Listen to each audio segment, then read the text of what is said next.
Hello, my name is Emma, founder of A to Z Animal Care. I run a dog and cat grooming centre in Featherstone in Kent, and today I want to talk to you about ticks. Nasty little bugs that can attach to your pets and cause some real big trouble. So what is a tick then? A tick is what's called a parasite. It's an external parasite, meaning that it lives on the outside of the body rather than the inside of the body.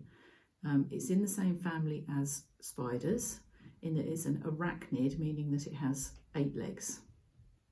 And what do they do? They attach to your pet and suck their blood, which is a bit gruesome, but that's how they live, that's what they feed off of. They suck the blood by biting your pet and attaching. They start quite small, and then as they suck the blood, their body swells, and after 3 or 4 days they drop off, molt their skin, and then they have to reattach to another animal to suck the blood again before they finally find a mate and breed, lay their eggs, and then die. So when you say they attach to your pets, can they affect dogs and cats? They can affect dogs and cats, and they can affect people too. It is quite a concern that there are a couple of really nasty diseases which are transmitted by ticks.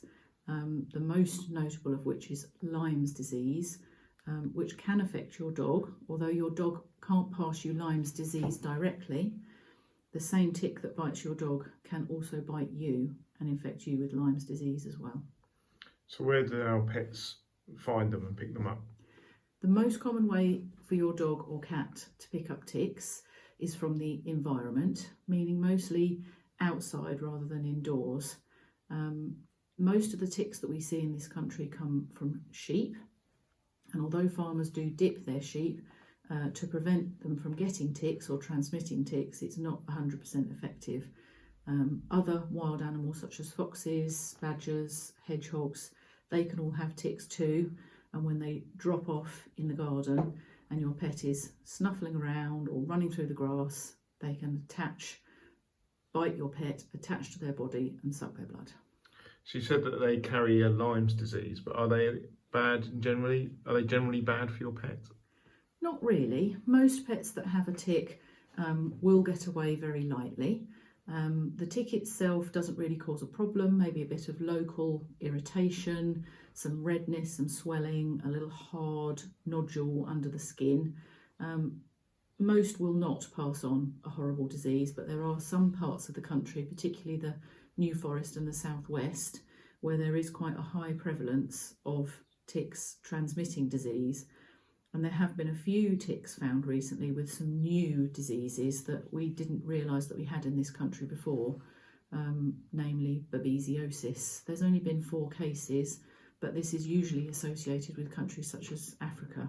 So the fact that we've got it here from animals that have never travelled abroad means that there must be a colony of affected ticks somewhere in the UK. Okay, thank you. And what whereabouts on our pets should we be looking for ticks? Ticks can attach anywhere, but it is more common to find them on your pet's face, where your dog nuzzles through the long grass or is perhaps sniffing around in the garden after the scent of a hedgehog or a fox. They quite commonly get them on their nose, on their snout or their lips. Above their eyes we quite commonly see them, and also attached to their ears.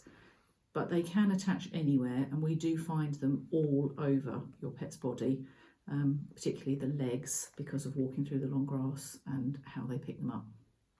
So if you're checking your pet one evening for possible ticks, or just brushing them, stroking your dog or cat, and you find one, what should you do? Ideally, you should remove it as quickly as possible. There is some evidence to suggest that ticks that are on your pet for less than 24 hours are unlikely to spread any diseases. They have to have been attached for longer than a day to be able to spread any of the diseases that they carry in their body. So if you feel confident and if you feel able, and we are going to include a video of how to safely remove a tick, it should be removed as quickly as possible and then squashed. The tick needs to be killed, crush it between some kitchen roll or under your foot in the garden. Make sure it's dead, otherwise it can reattach to you, or it can reattach to your pet, or it can go on and find another tick and breed. Okay, thank you. So here we have Bruno, and we have found a couple of little ticks on him today. We don't know how long they've been on there for, but they obviously do need to be removed. So here we've got 2, and what I'm going to be using is a little tick pick. So this is a little remover. It's got a little hook just here, and then what we do is we hook it up, twizzle and pull away. So right, Bruno, oh, give me that leg, good boy. So what you want to do is pull the skin quite tight.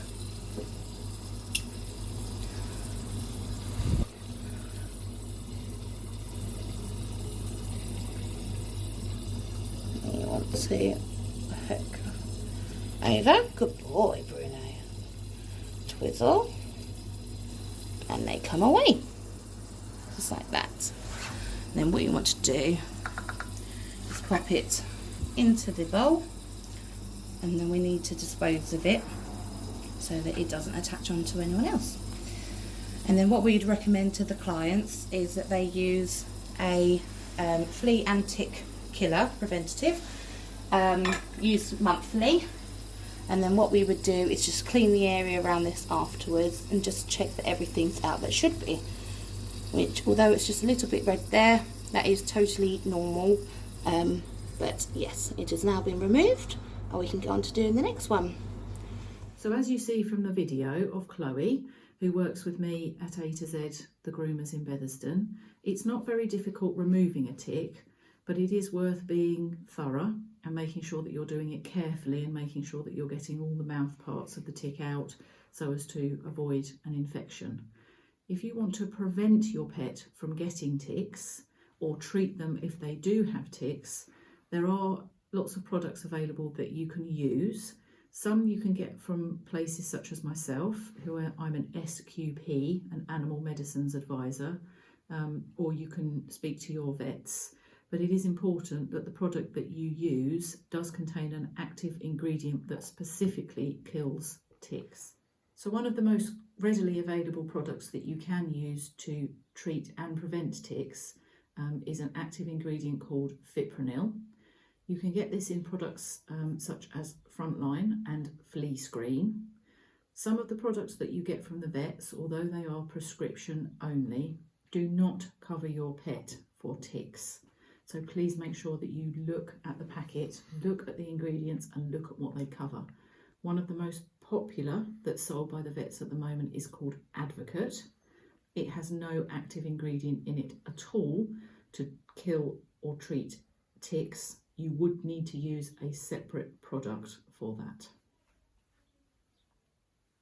There are also collars available, which we can do for you, or you can get from your vets, and they also have ingredients in them that kill fleas and ticks. Okay, so I think that's everything that you need to know about ticks. Keep applying your product regularly. You do need to use it monthly to get the correct protection for ticks. If you've got any questions at all, or anything else that you would like to know, or anything that you would like to ask, just pop something in the comments and I'll get back to you as soon as I can. But for now, keep on applying your products and keep on enjoying your pets. And if you find anything that you're worried about with ticks or anything else, then just get in touch. Many thanks. See you soon. Bye.